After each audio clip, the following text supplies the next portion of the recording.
Hamilton did not suddenly become fast at Monaco. The rules made Ferrari dangerous. All season, the SF-26 had one obvious weakness. It was losing time to Mercedes on the straights. Then Monaco removed the very things that made that weakness so painful. Active aero was banned. Straight mode disappeared. The Rev 1 engine map cut the high-speed power advantage. And suddenly, Ferrari's car stopped looking compromised and started looking like the one machine built for Monte Carlo. Hamilton went fastest. Leclerc made it a Ferrari 1-2.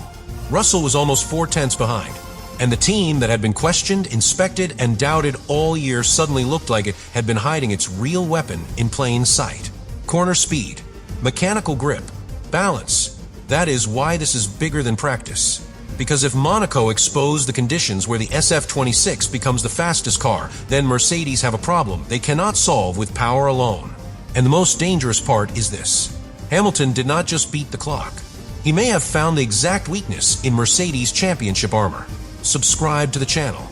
For Hamilton, Monaco was not just a circuit. It was the first place where Ferrari's hidden strength could stop being theoretical.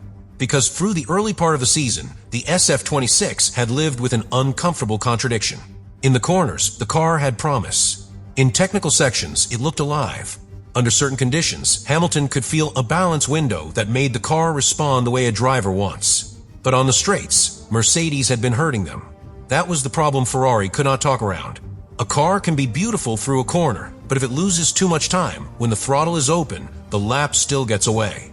A driver can carry speed, protect the tires, and hit the apex perfectly, but if the rival car pulls away in the acceleration zones, the stopwatch does not care how elegant the corner looked.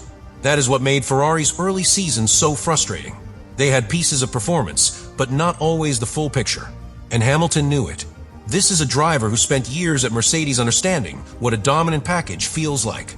He knows the difference between a car that is fast everywhere and a car that needs the right kind of battlefield. He knows when a weakness can be managed and when it defines the entire weekend. So when Ferrari arrived in Monaco, the question was not simply, can Hamilton be quick? The real question was, can Monaco remove enough of Ferrari's weakness to let the strength finally speak? That is exactly what happened. The Fédération Internationale de l'Automobile changed the weekend before the first serious lap had even been completed. Active aerodynamics would not be used. Straight mode was gone. The system that allowed cars to reduce drag on straights, the system that had shaped so much of the 2026 competitive order, was disabled for safety reasons around Monte Carlo. And that decision mattered more than it first sounded. At a normal circuit, straight mode can reward the cars with the best power unit integration, the best deployment, and the cleanest drag reduction. It can stretch the advantage of a car that is already strong in a straight line. But Monaco is not normal.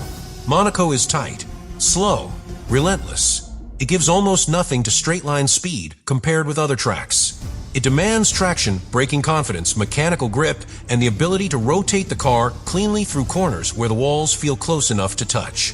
So when straight mode disappeared, Ferrari lost less than some of its rivals. That is the first key. The second was the Rev 1 engine map. The special Monaco engine map reduced the importance of high-speed power deployment. Under normal conditions, the strongest power units can use electrical deployment deeper into the speed range. But with the Rev 1 map, that advantage was restricted. The power fight at the top end became less decisive. And suddenly, Ferrari's biggest early season weakness was being muted from two directions. No straight mode, reduced high-speed deployment advantage. A circuit where corners mattered more than straights. That is not coincidence. That is a perfect storm. And Ferrari were ready for it. Because the SF-26 had already shown signs that its best quality was not raw, straight-line domination. It was balance. The kind of balance that lets a driver place the car with confidence. The kind of balance that lets the rear accept throttle without snapping. The kind of balance that allows a driver to build rhythm through slow and medium speed corners. At Monaco, that kind of balance is everything. A powerful car can look ordinary here if it cannot turn. A fast car can become useless if it cannot ride the surface. A car with straight-line strength can suddenly feel trapped because there's nowhere long enough to fully use it. But a car with grip, rotation, and traction becomes dangerous. That is why Hamilton's pace mattered so much. It was not just one driver finding one lap. It was the SF-26 finally being placed in conditions where its best traits were not being canceled by its weakest one. And Hamilton felt it. You could see it in the timing sheet. You could feel it in the way the story shifted. Ferrari did not look like a team hoping for a lucky Monaco weekend. They looked like a team that had been waiting for the sport to enter a different kind of fight. First practice already hinted at it. Ferrari were near the front immediately. Leclerc was strong, as expected at home. Hamilton was right there, not fighting the car, not looking like a driver still searching for the language of Ferrari, but looking like someone who had finally found a clear sentence in the SF-26. Then second practice made the warning impossible to ignore. Hamilton fastest, Leclerc second, Ferrari 1-2, and behind them, the gap told the story Mercedes did not want to hear. Russell was almost 4/10 back. Verstappen was closer, but still behind. McLaren had problems. The usual order did not feel secure anymore. That is the power of Monaco. It can compress the field, but can also expose the truth about what a car actually does well. And what Monaco exposed was that Ferrari had a cornering weapon. All season, the SF-26 had been under scrutiny. From the earliest laps in Barcelona, people watched the car closely. Its aerodynamic concept was aggressive. Its performance raised questions. Rival teams looked at the rear wing, the active aero solutions, the way Ferrari had interpreted the new regulations. Then came the so-called La Macarena rear wing controversy, a strange nickname for a serious concern. Rivals questioned whether Ferrari's rear wing was vibrating or stalling in a way that reduced drag on the straights while still passing the required tests. Red Bull protested. Mercedes and McLaren joined the pressure. The Fédération Internationale de l'Automobile inspected components, checked the adjuster system, sensors, routing, and connections. Ferrari was cleared at that stage. The inspected parts were found to conform to the regulations. But being cleared did not make the paddock stop watching. That is the cost of building an aggressive car. If you are slow, nobody cares. If you are fast, everyone cares. And if you are fast in a way rivals do not fully understand, everyone starts looking for the hidden reason. That is what made Monaco different, because Hamilton's pace did not appear to come from some mysterious straight-line trick. It came from exactly the kind of performance Monaco rewards openly. Grip, balance, corner confidence, the ability to make a car work where the driver has no room for fear. That is why this was more dangerous than a controversial rear wing rumor. A questionable straight-line advantage can be inspected. A strange aero movement can be protested. A clever device can be limited by technical directive. But a car that is simply better through the slow, tight, traction-heavy parts of a lap is harder to attack. You cannot protest confidence. You cannot ban balance just because your rival has more of it. That is the part Mercedes should worry about.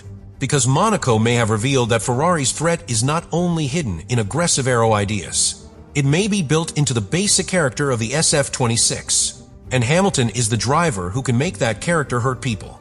His move to Ferrari was never just about changing teams. It was about whether he could still build a new chapter at the highest level in the most emotional team in Formula One. Early questions were inevitable. Could he adapt? Could he match Leclerc inside Ferrari? Could he make the SF-26 respond to his style? Could he still create those weekends where the car and driver suddenly look perfectly connected? Monaco gave the first serious answer, because Hamilton did not just look fast. He looked comfortable enough to be dangerous. That is a different thing. A driver can be fast while wrestling the car. Verstappen has done it many times. Hamilton himself has done it throughout his career. But comfortable speed is what scares rivals because it looks repeatable. It looks like the driver has margin. It looks like the lap time is not being forced out of the car but released from it. At Monaco, that matters more than anywhere else. A driver needs to brush the edge without living in panic. He needs to brake late without wondering if the rear will step out.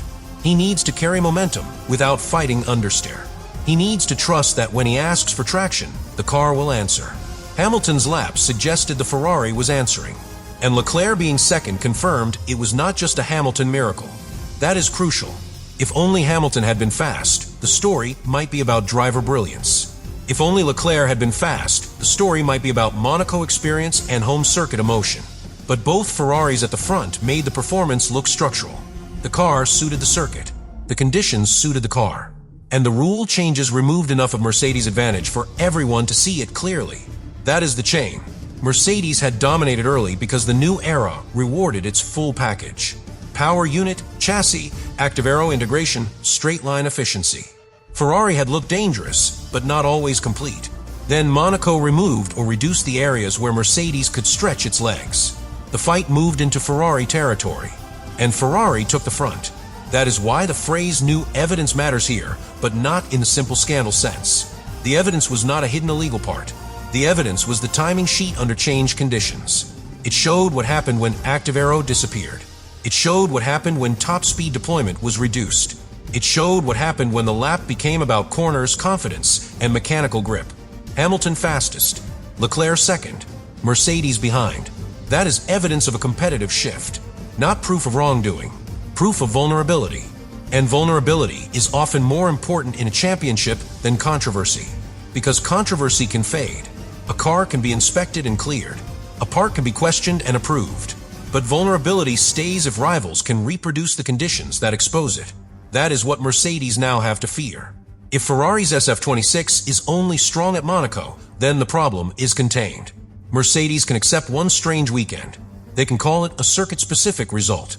They can point to the rest of the calendar and say the championship will return to normal. But if Ferrari can find more circuits where power and straight mode matter less, and where balance and traction matter more, then Hamilton's Monaco pace becomes the beginning of a pattern. And patterns win championships. One strong weekend creates hope. A pattern creates belief. Belief changes everything inside Ferrari. It changes how engineers push development. It changes how strategists approach risk. It changes how drivers speak about the car. It changes how rivals treat every red car in their mirrors. And with Hamilton, belief can grow very quickly, because he has done this before. He knows how to turn one strong weekend into momentum. He knows how to speak calmly while the pressure rises around him. He knows how to make a team feel that something bigger is starting. Ferrari needs that. Ferrari is not just a racing team. It is emotion with a pit wall. When things go wrong, the noise becomes heavy. But when things go right, the energy becomes almost impossible to contain. Monaco gave Ferrari that energy, and it came at the perfect time. The constructors' gap to Mercedes was significant, but not impossible across a long season. Leclerc and Hamilton were close in the drivers' standings. Ferrari needed a weekend that did more than score points.